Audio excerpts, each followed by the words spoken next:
Driver യദുവിനെ മർദ്ദിച്ച കേസിൽ തിരുവനന്തപുരം മുൻ മേയർ ആര്യ രാജേന്ദ്രനും എംഎൽഎയും ഭർത്താവുമായ സച്ചിൻ ദേവിനും കോടതി നോട്ടീസ്. ഇരുവരെയും കുറ്റപത്രത്തിൽ നിന്നും ഒഴിവാക്കിയതിനെതിരെ യദു നൽകിയ പരാതിയിലാണ് കോടതി നടപടി. ബസ് കണ്ടക്ടറായിരുന്ന സുബിനെയും പ്രതിപട്ടികയിൽ ഉൾപ്പെടുത്തണമെന്ന് യദു ഹർജിയിൽ ആവശ്യപ്പെടുന്നു.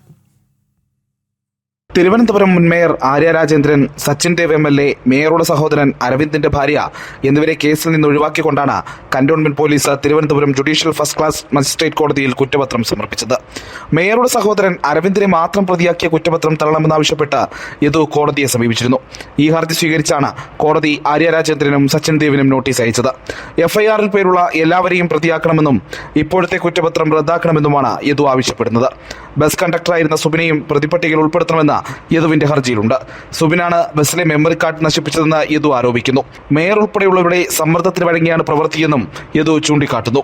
2024 ഏപ്രിൽ 27 രാത്രി 10 മണിക്കാണ് തിരുവനന്തപുരത്തെ പാളയം സാഫല്യം കോംപ്ലക്സിന് മുന്നിൽ കേസിനാസ്പദമായ സംഭവമുണ്ടായത്. മേയറും സംഘവും സ്വകാര്യ വാഹനം KSRTC ബസ്സിന് കുറുകെ നിർത്തി യദുവിനെ മർദ്ദിച്ചെന്നാണ് പരാതി. മേയറെയും ഭർത്താവിനെയും കേസിൽ നിന്ന് രക്ഷിക്കാൻ പോലീസ് ആദ്യം മുതൽ ശ്രമിച്ചിരുന്നു. കോടതി ഇടപെടലിന് ശേഷമാണ് പോലീസ് കേസെടുത്തത് പോലും. സത്യസന്ധമായ അന്വേഷണം നടത്തണമെന്നും തെളിവ് സംരക്ഷിക്കണമെന്നും കോടതി നിർദ്ദേശിച്ചിരുന്നു.